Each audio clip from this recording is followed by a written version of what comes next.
ఇప్పటిదాకా ఈ క్షణం ముందు వరకు ఒక మైండ్లో ఒక ప్రోగ్రామింగ్ జరిగిపోయింది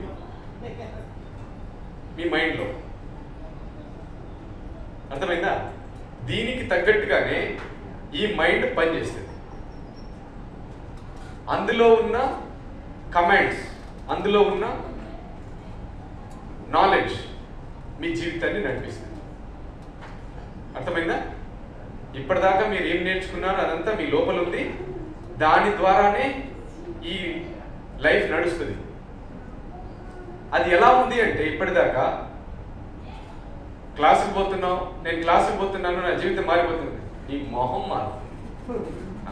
క్లాసుకు పోతే మారిపోతుంది అంటే ఎందుకు మారిపోయింది అని నెగిటివ్ ఫోర్స్ ఇందాక చెప్పారు కదా, బ్లాక్ ఫోర్సెస్, నెగిటివ్ ఫోర్సెస్ 96% మీ వెనకాల నుండి మొత్తం అంతా నెగిటివ్ ప్రోగ్రామింగ్ మైండ్లో జరిగిపోయింది.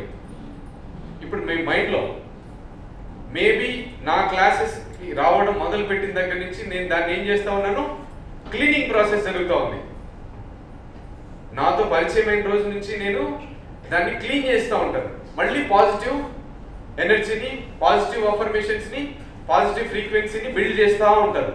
అంటే మీ మైండ్ ఆల్రెడీ ఈ బ్లాక్ ఫోర్సెస్కి, బ్లాక్ ఎనర్జీస్కి, నెగిటివ్ ఎనర్జీస్కి లోన్ అయిపోయి, క్రియేట్ అయిపోయి, అది ఒక ప్రోగ్రామింగ్ ప్రకారం రన్ అయిపోతూ ఉంటుంది.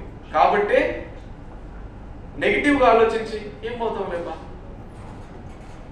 ఏం పోతాం, ప్రతిసారి అడుగు ఆయన పెడతాడు, హైదరాబాద్ అంటాడు, విజయవాడ అంటాడు, మళ్ళీ ఈసారి బెంగళూరు అంటాడు.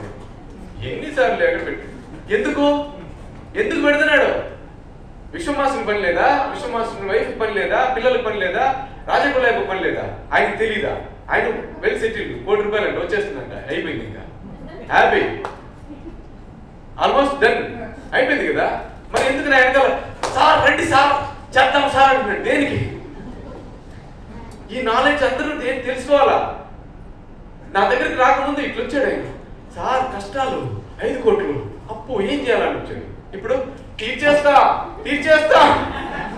టార్గెట్ ఇట్లా పెట్టి చెప్తున్నాడు కదా. ఆ ధైర్యం ఎక్కడి నుంచి వచ్చింది? Because of universal laws. అది తెలిసినవాడు, అది పట్టుకున్నవాడు ఎవడైనా 5 కోట్లు ఏంది, 50 కోట్లు కూడా మాకేం పెద్ద విషయం కాదు.